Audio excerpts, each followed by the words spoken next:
What happens when you get laid off and you're over 60? Are you going to retire? Are you going to go back to work? Are you going to seek further employment? That is a big question facing a lot of people.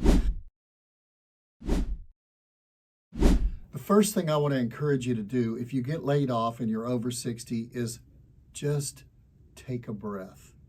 I mean, for maybe 24 hours to 48 hours. You want to sometimes automatically just go out and start doing things and start reacting to things. And sometimes that's the worst thing you can do. I remember from playing football and also coaching football that we always coached our kids, and they always coached me when I was growing up. When you really get pounded on the football field and you're knocked down and you're not sure whether you're hurt or not, just lay there for a few seconds and just see, make sure your head's still connected to your neck and your arms are still connected to your shoulders and your legs are still connected to your hips, all of those things. When it comes to getting laid off and you're in your 60s and you were planning to work for a few more years, that's exactly like getting hit and getting laid off. So you just need to take 24 hours, go to the beach, walk around, go to a park, sit there, read a book, do something, but just take a breath. Because a lot of times when you jump up on the football field and you're really injured, I've actually seen guys who had broken legs and they were broken, but when they stood up to try to walk on it, it became a compound fracture where the bone came out. So you don't want to get up, jump up, do something really quick right after you just get pounded with a layoff, and then really do something dangerous because you made a quick knee-jerk reaction within the first 24 to 48 hours. The second thing you need to do after you've just given yourself a chance to breathe is you need to analyze where you are, okay? You need to analyze your bank account. How much is in the bank account? How much is in your savings account at the bank or a money market? How much is in your 401k?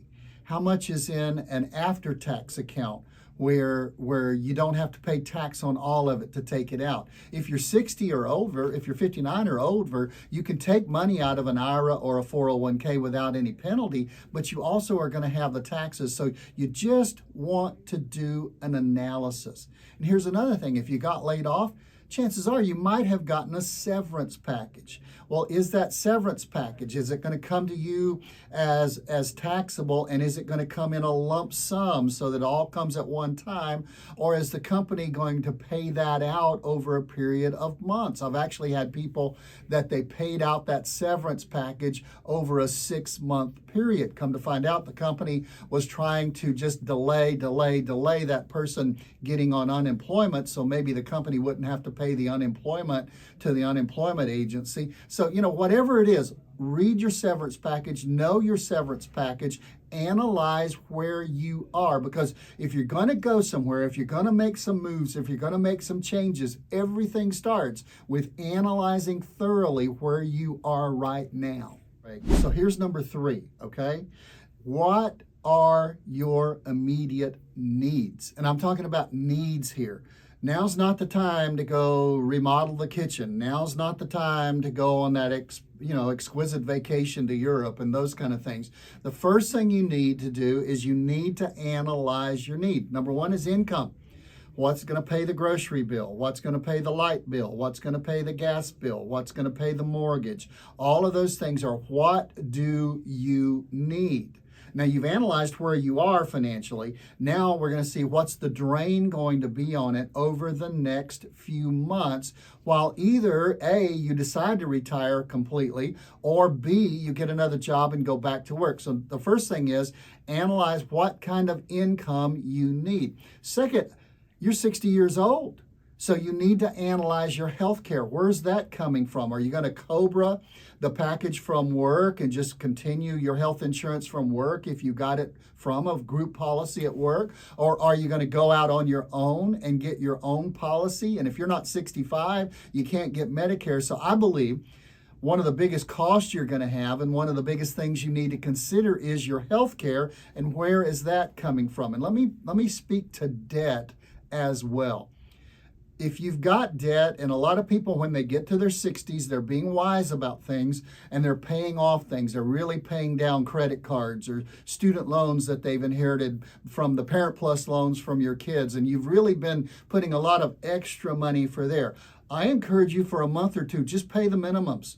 And that's something you very seldom hear out of my mouth, but just pay the minimums and just let things settle as you begin to see what's going out of what I have. And then you can come to an analysis and you can say, how long can I last this way before either I need to make a decision on drawing money from the 401k or the IRAs, or B, I need to get a job and go back to work. So the third thing is you need to make sure what you're covering your immediate needs. Number 4, you need to now begin to make a decision. Will I go back to work? Can I go back to work? Now, let me tell you where that's going to tie in with number 3, your immediate needs. A lot of you are going to have the idea that, hey, I'm 62, if you are, or older, I can go turn on my Social Security. Remember, there's a little gotcha in Social Security that says this year you can only make a little over $22,000 this year. Or if you're drawing Social Security, for every $2 over that, you're going to have to pay back $1 of Social Security. So you have to make that decision. Are you ultimately going to really seek a job and go back to work before you turn on your Social Security if you have not reached your full retirement age? Because if you do get a job, and I've seen people make this mistake, if you do get a job, you've turned your Social Security on at the lowest level, and then you get that job and you're making more than $22,000, and for every $2 over that, you're going to pay back $1 of Social Security. So, I get it and then I give it back. So Social Security is a really big issue there. And it's also big to determine, are you going to start taking money out of the 401k? And there's several options you have with the 401k. Can you leave it there? Yes, you can. Can you move it out into an IRA? Yes, that's what most people do.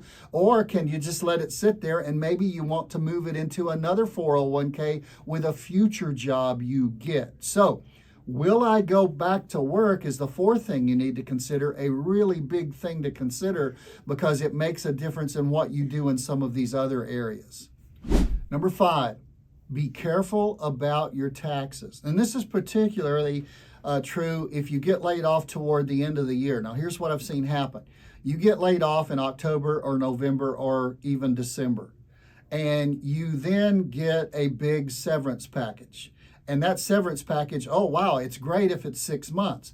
But like I said earlier, if they pay that severance package out in a lump sum in December, then you not only have that entire year of income, but then you've got 6 months of next year's income in that severance package dumped into this year. So you could really blow your taxes out of the water. Another thing is, do you draw any money from the IRA to get you to the end of the year? How much money are you drawing out of that 401k or that IRA? That's all going to come out as regular income.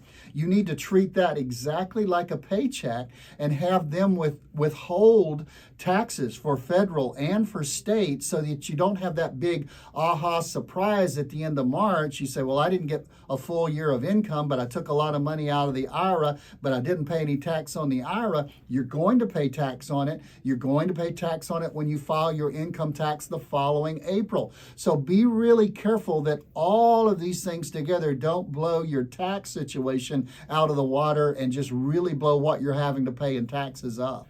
So let's review and wrap this up. Number 1, if you get laid off and you're 60 or more, just take a breath. Don't do anything quickly within a day or two. Just take a breath.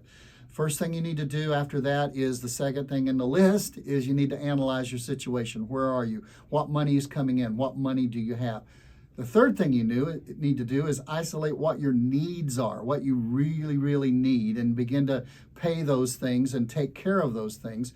The fourth thing you need to do is decide, are you going to go back to work or not? And the fifth thing is you need to really make sure you don't blow yourself out of the water when it comes to taxes. Now, let's wrap this. All of these things should be taken care of with a retirement blueprint, with a retirement plan, with something that when you really crest the age of 50, you need to start putting together. Where's my income coming from? What am I going to do for inflation? What am I going to do with my investments? What kind of tax am I going to have to pay in retirement? And that would help you prepare for something like this that happens to you when you're in your 60s. Hey, If you just got laid off, you can't do anything about it. But if you're watching this thinking I might get laid off one day and I want to prepare for it, then you need to build a retirement blueprint. That's what we do at our firm. Find somebody to do that for you, but you need to find a retirement blueprint. Now, if you like this and you want to learn a little bit more, we've got another program here. Click the icon you see here, and you'll be able to go to one subject where I just talk about what to do with the 401k and the options you have with the 401k. And by the way, if you like this, hit the subscribe button and we'll notify you whenever we have another event, when we have another show coming out. So, hey, I'm Tom Mosley. You've given me 8 to 10 minutes. I hope I've increased your financial knowledge because that's my goal every single show.